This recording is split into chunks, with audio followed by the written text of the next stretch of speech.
So actually, good afternoon, everyone. So welcome back to actually, our CERIAS seminar every Wednesday afternoon. And this afternoon, we are so happy to have at the Andy Klein to give us a great talk.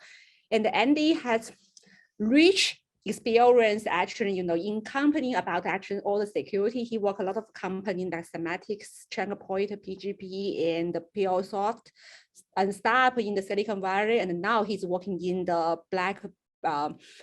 Backblaze, which is a cloud storage company. This is actually no surprise for us. He's going to talk about actually storage security and storage issues. And we are going to know a lot of secret about the hard drives because they actually launching a lot of data. And I'm sorry, and I'll try to keep our introduction a little bit short because I believe you are going to have a lot of exciting things actually in your talk. Yeah, so let's welcome Andy. Yeah. Hi, thank you. Thank you very much. Let me, I want to start with a story because it was funny how you tripped over Backblaze, okay? Backblaze is the name of the company and we do cloud storage and a lot of other stuff. That's great. But a lot of folks say Blackblaze, okay? It's not a hard thing to do.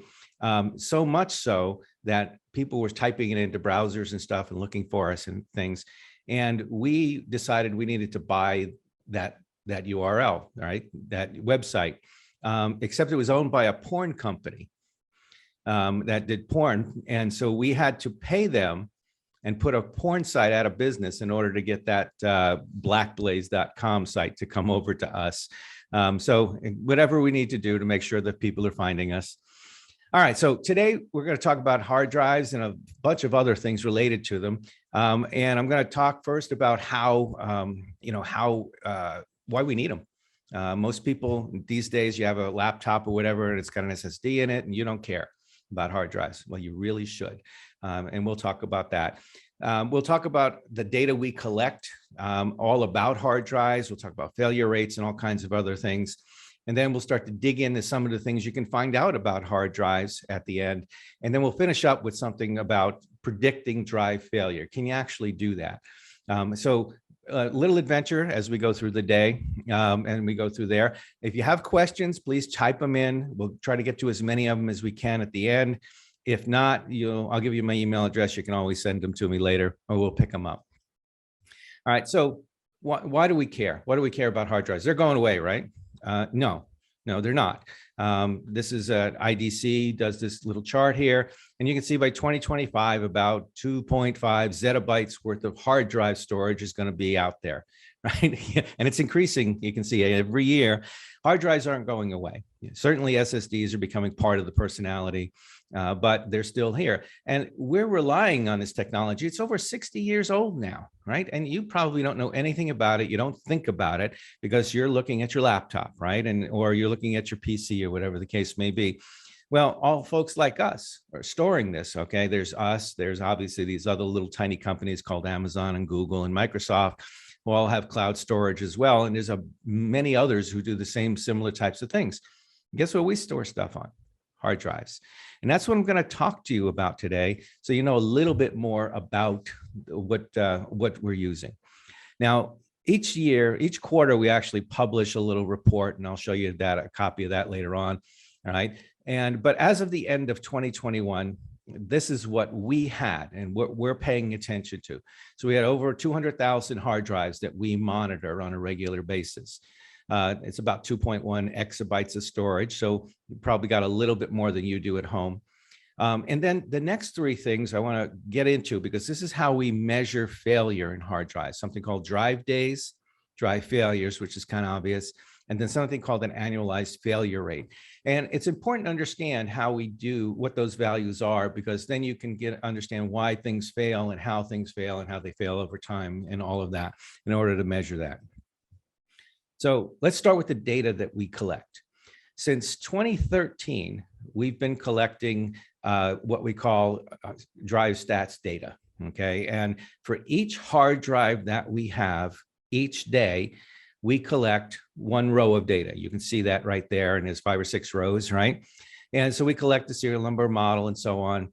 We also collect what are called the smart stats. Smart stats are something each manufacturer builds into their drive. Now, there's 255 pairs of stats. They use various different ones to record data in. Some are common, like SmartStat1 is a read error rate and so on. SmartStat9 is power on hours and things of that nature. But we've been collecting these for all of our drives. And the only thing we add to that is that failure column, right? And if a drive fails, we put a little 1 there. If it doesn't fail, it's got a 0. It's pretty straightforward. So that's the data we collect. And again, we've been collecting it for a long time. But a drive day, which is the point that I want to make on this one, is 1 line. So 1 drive for 1 day. So a single drive, that very first one listed there, the Seagate ST4000, so on. That drive for 1 day, okay, counts as 1 drive day. That drive for 365 days is 365 drive days. And it gives us a way to organize data. And you'll see why that's important later.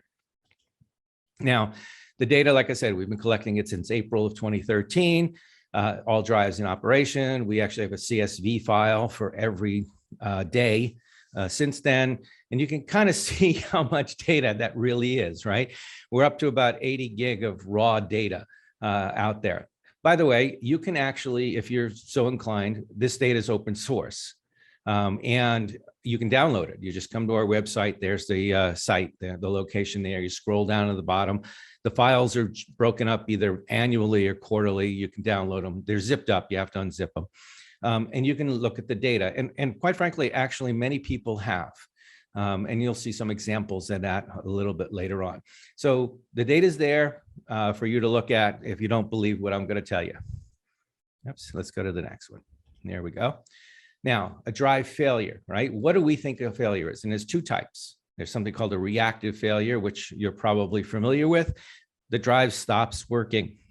It doesn't work. It doesn't do what you want it to do. You're banging on the top of it or whatever. You really need that thing to spin so you can get some data off. That's a reactive failure. And then there's something called a proactive failure, which is the idea that we can predict at some point that that drive is going to fail in the future. And based on some factors and the smart stats in particular, okay, we can say that drive needs to come out. And if you look to the right there, you notice in the red, there's things called 5, reallocated sector count of 82 and 197, pending sector count 276. These are all indicators to us, because these values should be 0 or very low, that something is going on with this drive and it needs to come out of the system, right? And you'll see later when we talk about predicting failure rates, if we can get a look at that, if we can get that information ahead of time, we do much better off keeping up what's called durability about drives and all kinds of cool stuff like that. All right, so we talked about drive days. We understand what drive failure is. We put it into a formula. And you can see we're just using a cohort here, in this case, of all of the models of drives that we have. And we have 23, 24 different models of different hard drives that we use. And then we said for the period of 2021, and we have the formula down at the bottom, right? Now, notice that formula doesn't include drive count. And it's an important reason. I did the math down at the bottom with drive count, but the reason is that our environment is very fluid. There are constantly new systems coming on and old systems being taken out. In other words, more drives coming in. The beginning of the year, for example, we didn't have 202,000 drives. We had about 160. So we added 40,000 drives over the year that weren't there for a year. So that's why we count drive days and do the math like this. And this gives us a failure rate. Okay, so that's really kind of nice. But what can we do with that? I mean, what is that and how does that matter to us? Right. Well, it matters to us because we can look at it in lots of different ways. Again, we can group the drives different ways. We can group them over different periods, and we can do that annualized failure rate. And that's really cool. So you saw the annual one there, right? 1.01%. We've done it. We can do it quarterly, and we can even do it over the lifetime of that group of drives. And that gives us an idea of what's happening with that group of drives. So if we want to look at one particular drive model, and we can say, interesting, I think the rate is going up, or interesting, the rate is going down. Okay, and we'll talk about that in just a bit when we talk about something called the bathtub curve, right? So, and we can also do things like look at it by manufacturer, right? Now, this is quarter by quarter. So what we did is we said, okay, in Q1 of 2018, here's the data that happened in that period. Q2, here's the data that happened in that period, and Q3, and so on and so forth. This gives us the ability to see changes that are happening, not quite in real time, because they don't usually happen that quickly, but trends that are happening, all right? And that's really important to us. So you see the green line there, that's the Seagate drives, right? And they were doing fine, around 1.5%, which is about their traditional number for us. And then they started going up, and we started paying attention to that. And we said, what's going on? So we started digging in, we worked with Seagate, and we found a particular drive model that was just not doing well in our environment. And our environment is really nice. A data center is a nice place. I mean, it's air conditioned, there's no dust in the place, right? Everybody's really quiet. The machines kind of make a little bit of noise, but you get plenty of electricity. It's filtered. You got 2 or 3 sources of it. It's really, really nice for these drives, right? So when they start misbehaving as a group, we really need to start paying attention to that. Something's going on. It just didn't fit right in our environment. Maybe perfectly fine in, for example, in an external hard drive for you, but not good for us. And so we looked at that, we made some adjustments, and you can see the curve comes down, and that's great. And the curve then again, wandering around 1.5%, and then starts to go up again. And we had another little drive issue. We only had a few of them this time. We were able to correct that. And some of those corrections are things like tuning firmware that we can do. You probably can't do that at home, okay? So if you have an external hard drive and it's got a hard drive in there, and you want to tune it, you probably don't have the ability to do that. You might be able to get some tools off the internet and do some fun stuff, but that's what's going on. So the other way we can look at the same data, and we'll look at the same data again, is cumulative. In other words, starting from the beginning of time, each quarter, and just adding on, right? You know what the difference is. And there you see the macro trends, right? And so we notice, for example, that Seagate one is way back in 2018 was up at 2.5%. Now it's below 2%, and it's moving downward. And that's a good trend, right? Now, at this point, you may ask the question and say, well, okay, why would you ever use Seagate drives, right? Because I can see, for example, the HGST drives or even the Toshiba drives are doing better. And the answer has to do very simply with, failure rates to us. Our systems are built for failure. Right? At home, you have a system, you have a drive and maybe a backup drive. And when something goes wrong, you're now down to one or the other. Okay. When something goes wrong, when a drive fails in our system, it's completely designed for failure. Right? We use something called Reed-Solomon and erasure coding algorithms to parse data out. In our case, we have 20 different drives. When your data comes in, it's actually parsed across those 20 drives in either 17 data bits of data and 3 parity, or 16 bits of data and 4 parity, depending on the size of the hard drive that we're putting the data out there. Parity uses some matrix math and all kinds of fun stuff like that in the encoding algorithm that takes care of that. So you can lose up to 4 drives in that particular case and still rebuild any file out of that came into that what we call a tome, into that 20 different things. So with that in mind, we are really, as long as we stay within a certain range and we understand that range and we understand the behavior of those systems, we can pay less money. Seagates are traditionally cost less than Toshiba or HGST drives. And so that's great for us, and we can save a few dollars, right? But when we go out and buy drives, we don't buy 1 or 2, we buy 5,000 or 10,000 or 20,000.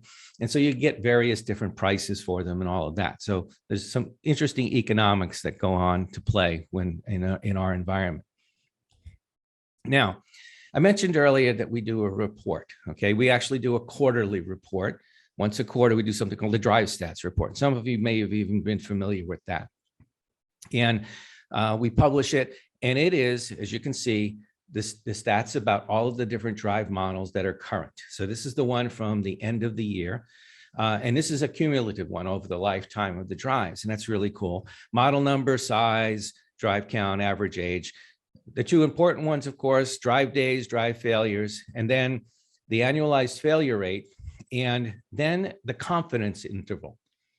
And that's because, and we published that because we want you to understand how good that number is. So when we give you an annualized failure rate of 0.5, okay, like that very first one, what's the range? What's the confidence interval? And so 0.1, 0.2 is great.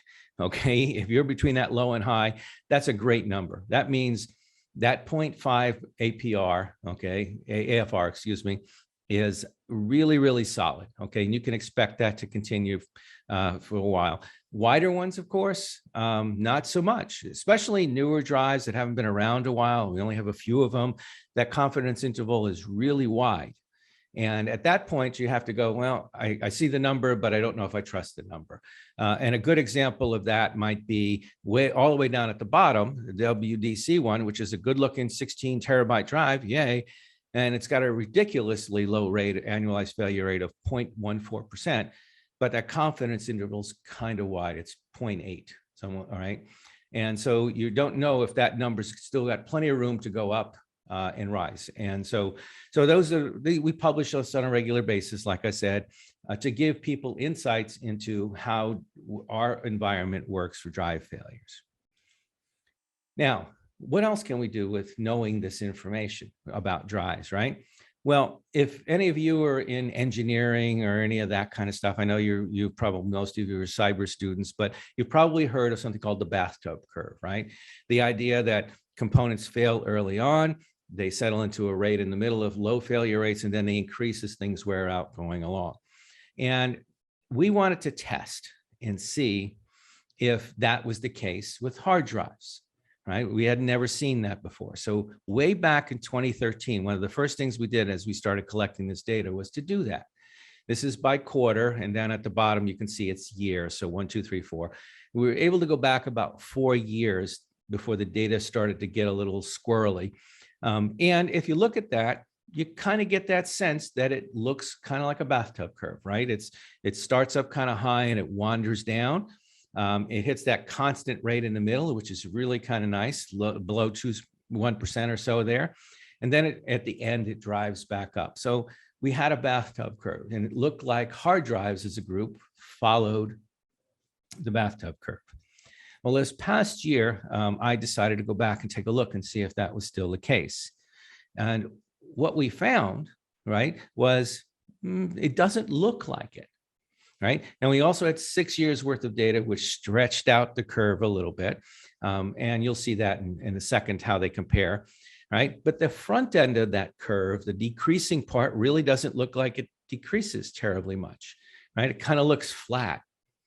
And then it slowly drops down into that constant area, and then it starts to come up, and it takes a long time before it really gets to be bad, like in year 6 or so, 5 or so, where it starts to get, those rates really start to get high again, right? And it didn't feel like a bathtub curve anymore. I kind of said, well, it's pretty shallow in the middle there, and it kind of leaks off to the left-hand side.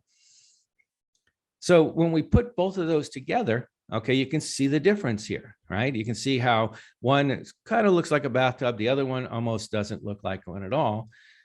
But as we all know, looks can be deceiving, right? We always want to do a little bit further analysis when you start to look, right? And something may look right. And so we dug into the 2021 data again. And we plotted it out, and we said, okay, great. And then we threw a trend curve on there. It's a second order polynomial. And you can see how the curve kind of looks. And if you follow the curve all the way from the beginning, all the way to the end, it doesn't really look like a bathtub curve. But the interesting thing about it is, if you stop on that curve at about year 4, you suddenly get the bathtub curve back. So the first 4 years seem to fit. And what that's kind of telling us is the data that we have in years 5 and leading up to 6, right, are probably too thin to make a good judgment with, right? And these are the kinds of things we challenge ourselves with all of the time. So even though it doesn't quite look like the bathtub curve is working, it seems to be holding for the first 4 or 5 years. We still get that same effect of a higher rate of incident at the beginning, a nice settling at the middle, and then drives start to fail a little longer over time. Drives are lasting longer. Okay, they seem to be lasting 5 and 6 years. And in our case, there's a particular model, it's a 6 terabyte Seagate model that we have that's almost 7 years old now, and it's still under 1% failure rates, which is just stunning. We have some of the 4 terabyte HGSTs, which are 6 years old, and they're under 0.5% failure rate. Amazing. But at some point, they're going to start failing. And so if you ever want to know how long drives last, maybe that's what the next one is. Okay. Life expectancy. Because most people, and most people you'll run into don't care about annualized failure rates or anything. They don't think that way when they walk into a store and they say, I want to buy a hard drive. Right? What they think about is how long is something going to last? You don't go and buy a washing machine and say, what's the annualized failure rate of this washing machine? It's just not the way we're programmed to think. Consumers, as that is. Scientists, different story. But we're programmed to think about how long something's going to last. So we used Kaplan-Meier projections in order to model the data out. And I'm not the first to do this. We've actually had a couple of folks who downloaded all of our data and did the same thing. God bless them. And got similar types of numbers that we had. And what we see here is you buy something, you buy a hard drive today, and at the end of 4 years, there's a 90% chance that drive's still going to be working, which is a pretty good number. Okay, all in all. Now, if you're that 10% that didn't, right? Always have a backup. That's our motto, so to speak, right? But you can start to see that by the time you get out into year 6 and close to year 7, now you're dealing with a 50% number. And that starts to get really scary. That's just a coin flip as to whether your drive is going to be alive or not. So when you start to think about whether you're going to buy a hard drive, like I said, if it's an external unit, maybe you start to think about, hey, I think it's going to last 3 to 4 years, and then I'm going to have to replace it, and just make that part of the way you think. And that can be pretty helpful going forward. Now, I mentioned earlier the smart stats, and here's just an exploded view of that. So you can see how we collect the data, and there's smart 1, smart 2, smart 3, smart 4 going all the way across. And there's a raw value and a normalized value for each of those. And each of those has a meaning to the particular drive that it's in. Not all smart stats are reported for each drive. As a matter of fact, a given drive might report only 30 or 40 different ones. But they all report some common ones that we can go and look at. So we started looking at the smart stats, and again, they all mean something. And some of them are things like, media wear and so on. More recently, we started looking at SSDs, which we're not going to talk about much today, but to see if how they're doing, right? And they also have smart stats, and we're beginning to dig into those as well. So I wanted to point out some things that we looked at over the last several years as it relates to using these smart stats and the kinds of things that you can find, and we found that are in there. First one is, it can answer a question for us about temperature, right? So is the temperature of your hard drive going to affect its failure rate? In other words, do I really need to keep it cool? Now, the first answer is keep it cool. Okay. Try to keep a fan on it and all of those kinds of things, because at some point you're going to run out of luck with it, right? The operating range of most hard drives is between 0 and 60 degrees Celsius. All right. And you'll see that on there. You want to stay very comfortably, stay in something in the 70 to 90 degree Fahrenheit range, which is 25 to 33 or so in Celsius. Most of us in the US don't think that way, so Fahrenheit. We took all of our drives and we looked at them. We looked at the operational ones still running, and then the ones that had failed, and we compared them. We said, okay, so what was the temperature at approximately the time they failed, and not right at the time they failed. You go back a little bit, because as they fail, they might heat up or something, or they might cool down. So he took an average. But the interesting thing is when you plot them out, okay, those curves kind of look the same, right? There's no skewing like, oh my goodness, all of the fail drives are on fire. And there's 60, 70, 80 degrees in Celsius out there. We just didn't see that. You just don't see it in the data. You see a little bit of warmth there at like 39, 41, and so on and so forth, where it's obvious there's something going on there, but it's just not prolific. Temperature doesn't seem to bother drives too much. And this goes all the way back to 2007. Our friends at Google did a study, and they found this, and we retested it. Like I said, I retested it this last year, and this is what we found. It kind of confirms that.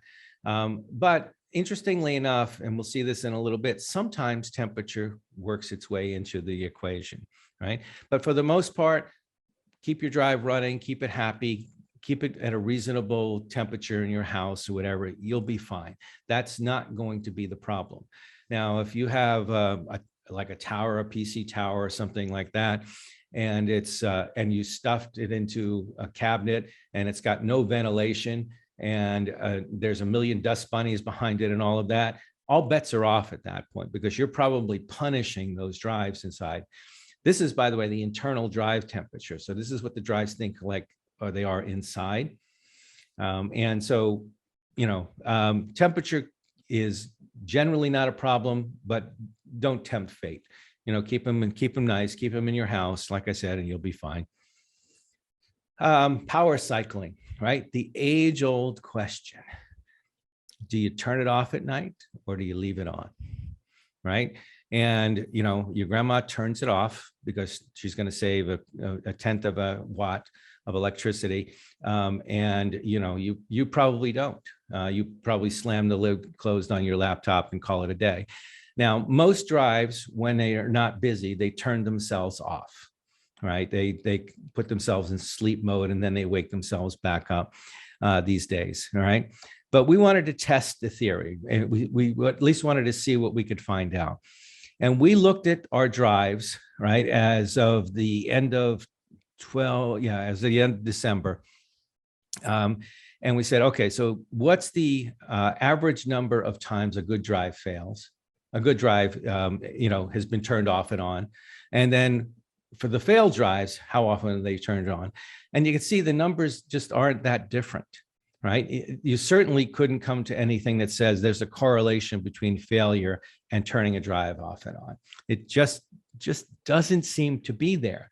Now, the only downside is we don't turn off our drives a whole lot. We don't turn them off every day and every night because people like to store data with us and it's 24/7 and so on.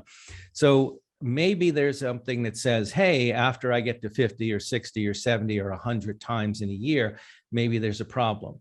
But for our sites, we couldn't see anything that was that different, right? And we even looked at it over time. We said, hey, is there any relationship between power cycles and time? So something like, you know, if I start turning it off and on and after it's older, that'll cause it to fail more. And the answer doesn't seem to be no, it just doesn't seem to be related at all. So it doesn't matter whether a drive is 1 year old or 5 years old. Okay, it doesn't seem to have an effect right now in turning a drive off and on. There's just no real correlation to that. Now, one of the last things I'll talk about, and this will give us plenty of time for questions, which is great, is predicting hard drive failure. All right. And we first saw, the first paper I saw was that from some folks in IBM there, Morella and company. And they used some what I would call traditional methods to try to figure it out. And they were actually pretty good at being able to predict failure, drive failure, especially like 3 or 4 days out. But really, really good. They could get 97% accuracy on a particular drive model 3 days out, but they needed like 3 years worth of data to do that. And 3 years is a long time to wait to find out that in year 4, it's going to fail. But over the years, people have done more and more papers on this. And sometime in 2018 or 2019, people started applying machine learning and artificial intelligence algorithms to this problem set. And they take all of our data in and they'd use it. And in 2021, there was a paper here, and I happen to like this particular paper. It's by the folks at Interpretable. And they did a nice study, and I want to just walk you through the kinds of things you can do with the data to learn all about hard drives, right? So they took our statistics, remember all of that data I said before, and they actually downloaded all of it. And then they took a subset of it. They were looking at one particular drive model because we had like 30 some odd thousand of them. We had lots of data on it. And they applied what's called optimal decision trees technology to it, and then techniques, and then survival curves to it. And I'll show you examples of both of those in just a second. And they were able to come up with the ability to predict from a long-term drive failure. So in other words, more than 90 days, and then short-term, less than 90 days. So a drive's going to fail in a certain period of time. And they were even able to squeeze the number of records they needed down to as little as 50,000, which isn't a lot of data. Okay, we were giving them, they had something like 1 million different records, and they were able to use 50,000, take that, train their system, and then apply it out and test it against the rest of them, and it worked, which is pretty awesome when you start to think about it. So they were really on top of that. Let me see. So the optimal decision trees, right? I don't know if any of you guys are terribly familiar with all of this kind of stuff, but basically they build this node, and you can see at each node, there's a smart stat. So in the top one there, it says 5, the raw value of smart stat number 5. And down below, it's the normalized value of smart stat number 3. And they were looking at all these different values, and they run the drives through one at a time. And the drive, this has how they train their model, okay, to build the trees out. And when they get all the way down to the bottom, you get a set of criteria that says, hey, like node 15 and node 24, which we'll take a look at in a minute, says this is how you get to this node. And node 15 is 88.9. So there was an 88.9% survivability at that point, and so on. So let's take a look. Healthy drives, right? They used Kaplan-Meier curves again, healthy, right? And if that smart stats lined up with those values, or in the ranges of those values as they predict, right? They could say that drive has an 88.85% chance of lasting 90 days. That's pretty good for us, okay? It's particularly good because we can fix a drive within a short period of time, right? A couple of days sometimes, but so all we really need to care about is it going to last a little while longer? But start to think about the applications of that when you start moving your data centers from big, gigantic things in the middle out to what they call the edge. And there are smaller groups of drives out there, and you can't get a technician out there for a week and all of that. This becomes to be really, really interesting and important, right? On the flip side is unhealthy drives. So if you had a drive that met these conditions, that was going to fail. Okay, it had an 11. It was going to fail, and you can see how quickly it was going to fail. If I had a drive with these conditions, I should have a guy on a scooter running for that drive to replace it, because it's going to fail almost inevitably really soon. And they were able to do things like say, like I said, predict this kind of capability. Get that drive out of here right now. You have 24 hours. Right. And that's really important to places like us. If it's important to us, then it's important to you by proxy, because you want to make sure that we can store your data, and companies like us can store your data and stay on top of it and keep what's called durability of our entire system up and running. So whenever you ask for something, you get it back and it's there. So that's a little bit about hard drives and all kinds of interesting things. I'm guessing you didn't know. Right. And, we talked a little bit about why we care and all of those kinds of things about the data we collect and failures and all of that kind of stuff. I really like looking at the smart stats and trying to dig out interesting little things like temperature and other things that apply to the human condition. The whole idea I've spent the last couple of years looking at can I turn a drive off or leave it on? And it saddens me that I can't come up with a good answer. And the only answer seems to be, it doesn't seem to matter. So maybe your grandma was right after all of these years. But those are fun things to look at. But the real exciting part is in that whole predictive area, right? Where I can get the ability to figure out if something's going to happen ahead of time. In a perfect world, I would replace every drive before it failed. The reason is very simple. Okay, if I can take that drive out before it fails, I can do something called clone it and put it back in, put its clone back in, and have that system up and running within a half a day. If I have to remove that drive when it fails, I have to rebuild the entire contents of that drive when I put a new one in, which is empty. And that can take a week, 2 weeks, right? You're not losing any data because of all the redundancies we have built in there, but it just means that the durability of the system comes down a little bit. So all kinds of fun stuff to do, all kinds of things there. Let's take a look and see what kinds of questions we have out there. Let's see. Questions, blah, blah, blah. Sorry, I'm late, Mary. All right. Well, I'll give you guys a chance to see if you had any questions. We talked all kinds of different things about drives. How does this apply to you guys as security folks? Okay, it's a good question. One of the things I saw recently, right, was somebody had talked about the fact that SSDs, all right, have a data section where you write data, and then they have another section where the system keeps track of things like smart stats and all of that. And somebody had put a virus into a piece of malware into that section of the code in the system. So even if you wiped the drive, you didn't wipe the malware.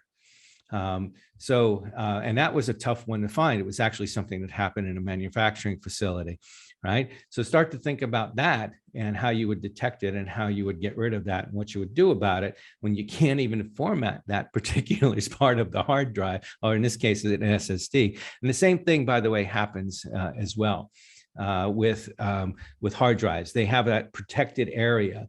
We can now format it because we get from the manufacturer a formatting mechanism that formats the whole drive.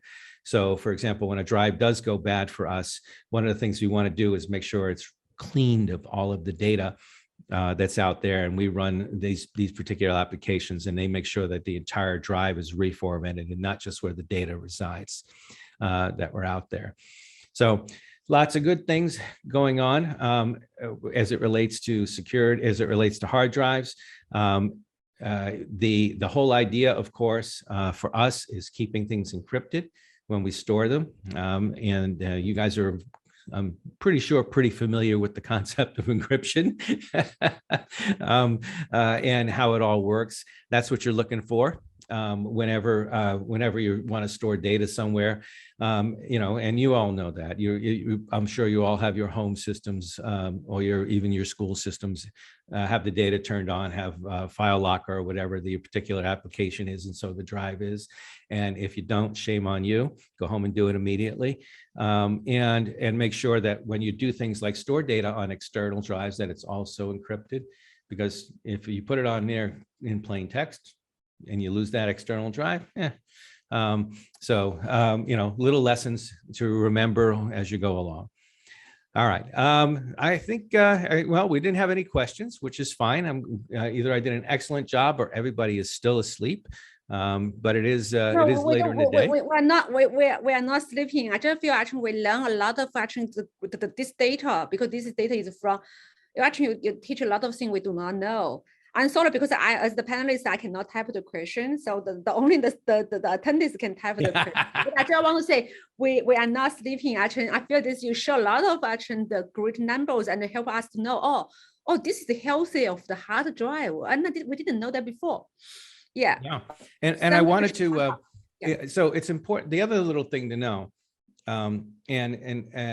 is that, again, that data set's open. It's available for anybody to download. And one of the things we've seen is a number of different universities actually download the data so they can practice okay, building models, and so on and so forth, which, and even in security, even in the cyberspace is certainly part of what you're doing on a real-time basis. And, because you can go through and you have enough data to do a training set, and then you can test it against the actual real data to see if it works out. And that's what we've seen. The data has actually been cited about 100 times in the last 3 or 4 years with various different studies and papers and all kinds of things like that. And so you guys may find that useful to do. It is free. I don't care. To go and download it, have a great old time. If you do something interesting, tell me about it. That's always cool, because we like to talk about things like that, and highlight those kinds of things. But it's there, and that's really cool. So you can see some of the things I do with it on a regular basis, and I'm not nearly as good at stats and statistics and so on as many of you are. So always good to take a look at that data and see what's going on. Let's see, we got, there's your red back. We do have a question. Can you say the question is the Q&A? We have 2 questions count out. Can you say that, or do you need me to read that for you? Why don't you read them for me, please? Oh, yeah. So the first question from the Patrick. He just asked, is there any correlation between the drive failure and the file size or volume, or what? So that's a good question. It's not file size that we see a correlation for. We do see a correlation, and that's all we can do at this point, between failure rates and drive size. So the size of the drive, whether it's a 4, 6, and 8, or so on.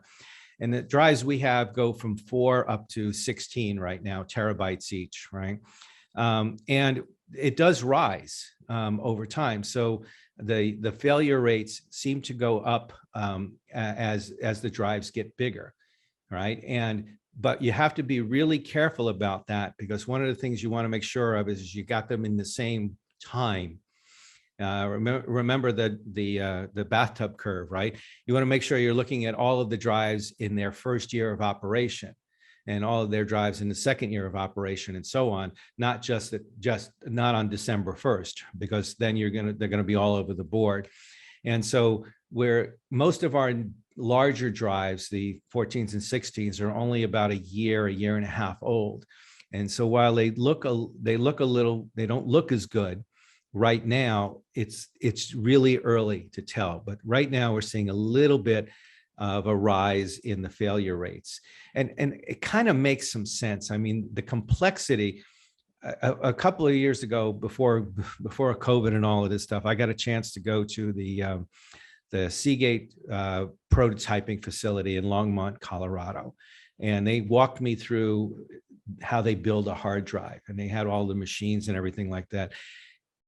It is amazing, okay, for what you're getting for $49 when you buy a 1 terabyte hard drive, much less a 16 terabyte hard drive with 8 or 9 platters spitting at 7,200 or more RPMs, revolutions per minute, right? With a whole bunch of read-write heads stuffed in between all of these things, flying, a couple of nanometers above the surface, and still being able to pick out dots that are the pluses and the ones and zeros in order to get your data off of there. It's an amazing amount of technology that's in there. It's amazing it doesn't fail like every day, right? So the mere fact that it's lasting 5 or 6 years, and they're pushing that out now, like I said, they're talking about 9 platters in 3.5-inch platform. They're looking at technologies that are using Hammer, which is heat-assisted read and write, and MAMR, which is I can't think of the right word. Anyway, that's another technology which helps put the dots in place and all of this kind of stuff, and creating something called areal density and all of that. It's just amazing what's going on. And again, half the world's data is going to be on these things in 2025 anyway. SSDs, by the way, are pretty cool too, so don't get me wrong. But they're not electromechanical, okay? This is all an electrical mechanical system, which is like I said, divided, built in 1956 by IBM, and the same basic principles that were put in then are still working today, and we've been able to scale them, and it's just amazing. Actually, Andy, I already want to comment about the SSD and the hard drive, but because we have two more questions from Q&A, so let me know. And one more, so we still have two more questions. And the one question is from Chris. He just asked, right now we can actually predict, right, the statics. We can get actually, but this shows actually, the correlation between smart and the failure is kind of a short-term prediction. So he just wonder, how can we leverage this one? It's difficult for us to leverage this one to extend our drive life. So just ask her, can you say actually any clear correlation that would help us to design better drive from this? Yeah. So it all depends. If you're just, a regular user, okay, you're not going to have enough data available to you to do it. Some of the newer systems I've seen, computers and so on and so forth, actually monitor some of these smart stats, and they will report to you, hey, I think the hard drive is failing, and that's kind of cool that they're doing some of that. But you as a regular user who's not very familiar with the utilities and stuff, now if you're familiar with something called Smart CTL or whatever application, you can run on your computer that monitors all of these stats, and you can look at all of that and start to make some judgments. That's really cool. But most people can't do that, and you have to rely on the manufacturer telling you. The best thing to do is have it, has a backup. I mean, we always preach something called 3-2-1 backup, which is you need 3 copies of something before it's real. One on your laptop, one on an external drive, and one someplace else. I don't care if it's in the cloud or whatever, just someplace else, right?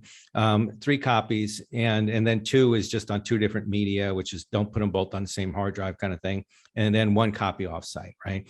And if you think that way, then I don't want to say it really doesn't matter, but you have less worry about your particular hard drive running inside your system. But to your point, there are some tools available. They are not terribly user-friendly. Sometimes they're built into the operating system, or some of the applications may come with your system, and it will tell you that your hard drive or SSD is failing. And then try not to ignore them like most people will. Backup Blazer is the professional actual cloud storage company, so you have to look into this data and then make the hard drive work longer and healthy, and combat with this kind of failures, correct? Yeah, you are professional, right? We are not. Okay, then we have one more question. Actually, I think this question is very useful because it's related to our daily life. So he just asked, so this is very interesting question. So we just ask, what's the failure rate over time will apply to the active HDD or this kind of not active SSD? Because usually we have, like I said, we have a hard drive running 24 hours, 7 days, but we also have some big kind of storage, and which just with external HDD, we just power off, and most time they do not work. So just ask, this failure rate over time will make a difference for these 2 different working mode, because he worried he has some hard disk maybe store some very important files. So this is from NASA.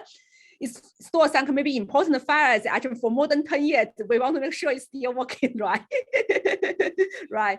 So he's we obviously keep them running 24/7. That's absolutely right. But what we see is, and this is just after years and years of talking with folks, a lot of folks take it, like you say, create an external hard drive and they put their data on there. And then after they're done storing everything, they put it in the closet. And what happens is the drives are really meant to spin, okay? And they just seem to fail a lot more often after they sit for a long period of time. And we've seen this with individuals. We've seen this with many businesses that used external hard drives to store second copies of things, and they create this closet of 100 external hard drives with all of their data on it, and then they would have a failure rate of 20% taking them out of there. And that's a crazy number, right? Because they just sat for a long period of time. One, two, sometimes the conditions in your closet or whatever are not particularly nice. It really does get warm in there in the summertime, and it really does get cold in there in the wintertime. And even though I said temperature doesn't have a whole lot of effect, it's that swings back and forth that can be it. And then, the components are meant to work. And so if you suddenly turn it on and they're, maybe they've been sitting too long. So I always encourage folks who have external hard drives to plug them in every so often, just to see if they're used, they're ready, they're still working, and don't expect them to last 10 years, although, sometimes they do. And good on you if they do. But I always think, maybe once a year, whatever the case may be, bring them out of the closet, plug them in, make sure everything's still there, do a disk check, file system check, or whatever the case may be, and see if that drive is still up to snuff. And make sure it's not the only copy of something. If you take all of your family's photos and stick it on an external drive, and that's your only copy, please make another copy. Yeah, backup, right? Yeah. So and I said it's very useful. So it's more like, we should check, the external storage you recommend, right? Like at least once a year, because the frequency, the use frequency, of course, will affect the lifetime, but also, the total time is also affect the lifetime, right? The hard disk is not, even you do not use this for 10 years, it's still like, no, we cannot assure our hard disk or our hard drive, it's so reliable without use, right? Yep. Yeah, and we tell people like this is our environment. Your mileage varies, right, depending on your environment. But places like that where people are putting drives in closets or whatever for years on end, always a good idea just to take them out and check them. Like I said, once a year, once every few months, whatever schedule you want to put yourself on, because it's the value of the data that's on there is well worth it. So maybe I can just last question from me. Okay, so maybe you can comment. Then what will be actually recommended, or you believe more permanent actually the way for us to do family or personal storage? Is it cloud or we should?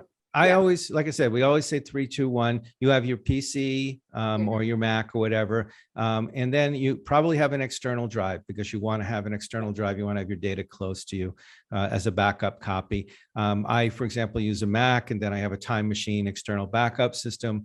And then I use, of course, Backblaze, which is a cloud storage system. And between those three, okay, over the last 10 years since I've worked at Backblaze, I've crashed 3 systems and I've never lost a file. I've always been able to recover it either off of Time Machine or off of Backblaze. And so it's been the case that I've been able to do it that way. So 3 copies of everything in 3 different places. Obviously, I say cloud storage for the third one, but I know people who make a second external drive and send it to a relative in a different state. Whatever you need to do, just get it away from your current ones, get it off site. It's a little easier to do cloud storage, but it's up to you as to what you want to pay for and how you want to do it.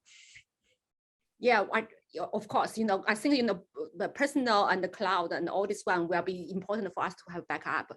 Just one, for lifetime, our data becomes more and more, and then eventually, for example, my Mac can store kind of like some 1 terabyte, but more than this one, and a lot of things we have to have backup. So I actually use the solution used by NASA, just the external disk, but I need to check it once a year to check it's still working, or maybe I can forget about this data, because this data I rarely use. I do not use it very often.